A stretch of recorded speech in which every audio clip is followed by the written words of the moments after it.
Wow, so the newest episode from Witch from the Mercury was insane. I mean, I am just speechless on how this episode is turning out. And I have some awesome positivity reviews, but I also have some negative ones. So this episode was quite the adventure. It was so much action. Like, I haven't seen so much action in Witch from Mercury in literally like I guess like 20 episodes. There hasn't been much because there's a lot of like school things, drama, and all that. So this was the first time in a while. Like, there was just literally, this episode was mainly just action. It was pretty crazy and so much Gundam battling and mobile suits and all that stuff. So it was really cool. And we got to see the Caliban in action, and that was really fun to see. Okay, the one thing I really have to mention though before we get started is that I'm still like surprised, and I guess I like how she's really using her weapon as a broom, and I think that's like the coolest part, is that she's still using the broom. And if you haven't seen my last video already from my reaction of the opening, it looks like we have new scenes with the Caliban, and of course as well. Oh, and what, this Schwartz in his whole form, this was pretty cool. I did not see this in the model kit, so are they gonna show that in the next model kit thing? So that's not in there, but it was really cool though. I really liked it. This was actually really nice. And of course, again, we have the awesome Caliban I guess face right there. And of course, you can see that Saletta also has her permit score on, so that's how you know it's pretty legit. And so I'm sure we're all wondering what was going with Lada and Gruel. Looks like they're having their brother fight, and this was actually a really interesting battle, because they were like, you can tell Gruel wasn't really trying to fight. He was just trying to reason his brother. His brother, obviously being the little brother he is, going crazy and, you know, trying to take out the ship, and Gruel's fighting, and you know, you can tell he's really blinded by, you know, everything that's going on, as the idea is that Lada was always blaming someone else rather than actually blame his brother for everything that was going on. So he had that like righteousness of his, you know, the family name, that he felt like, you know, his brother was never wrong, but obviously he made a lot of mistakes. And basically he goes on his berserking road with the Schwartz, and honestly, I am kind of disappointed. I really expected more screen time, and you only got about maybe 3 minutes total of him, and I was like, oh, that's it.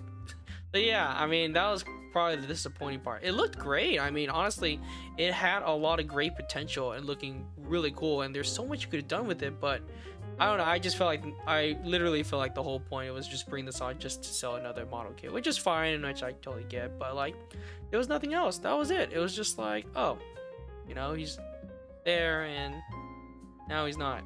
Oh, and this was crazy. What? Gruel is going to die on us? No freaking way.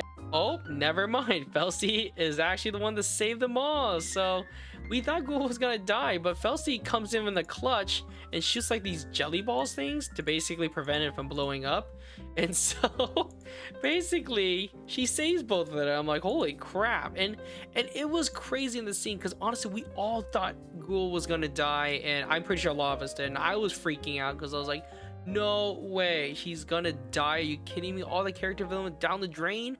And then luckily Felsi came in to save. And honestly, I think this really surprised a lot of us, because I think a lot of us were kind of scared that he was going to die, but luckily she was saved, and that was really awesome. So I really appreciated that, and I'm so glad they didn't kill him off, because he's such a great character. But from here on out, I wonder what's going to happen next. Prospera finally gets stopped and the Quiet Zero turns off. The problem is, I felt like she got defeated way too easily, and I wasn't really a fan of that. But you know what? Maybe that's why it gets into our next points, which I guess it kind of makes sense. The true antagonists are dun dun dun, and as you can see, it's the Pell Technologies, Alon's company, where it all started. So it looks like they seem to be the true villains, and it looks like they're gonna be taking over Quiet Zero or doing something worse.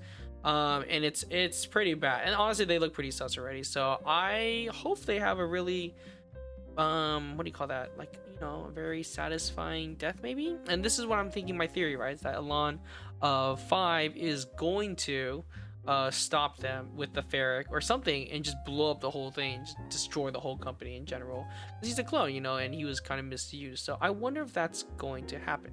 That would be really interesting. Oh, and this was so heartbreaking. I can't believe Eri did this and saved everybody from the giant laser beam. Oh God!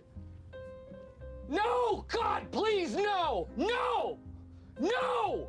Eri basically sacrifices herself to save everyone.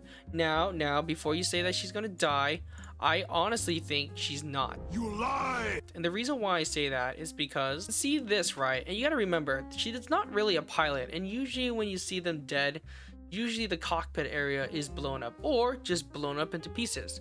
I mean, Gundam Seed has chosen, you know, has kind of said that very quickly. Even if your cockpit blows up, you're technically not guaranteed dead. And from this episode, it seems like Gundam Witch has really just trolled us and like who's gonna die, who's not.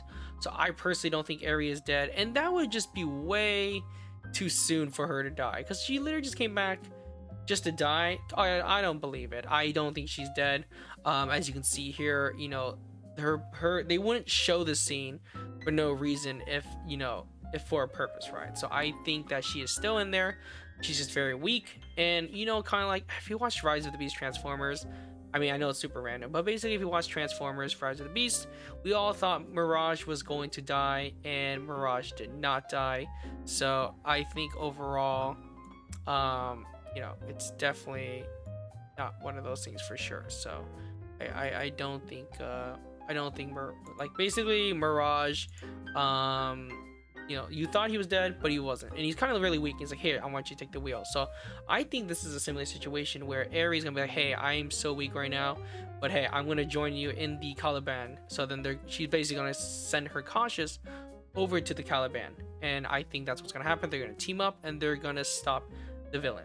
So anyways, that's what I think, and honestly, there's a lot of good positive points, as you can tell. But what did you guys think of the episode? Did you really like the episode? I really enjoyed it. I definitely will give this probably for sure a 9.5. The only thing I didn't like, I'm just really sad about, is its ending, and I hope it doesn't end, because that's just way too short, and there's so much, well, I guess there's not much character development really, but I think we already got the point of that. So hopefully there's more after this, or they just better give us a really good ending, because yeah, I don't know, I feel like it was rushed. It's like rushed but not really rushed, if that makes sense. Anyways, what do you guys think? Make sure you comment and subscribe to the page, and see you guys in the next video. Bye. Hey, I was watching that.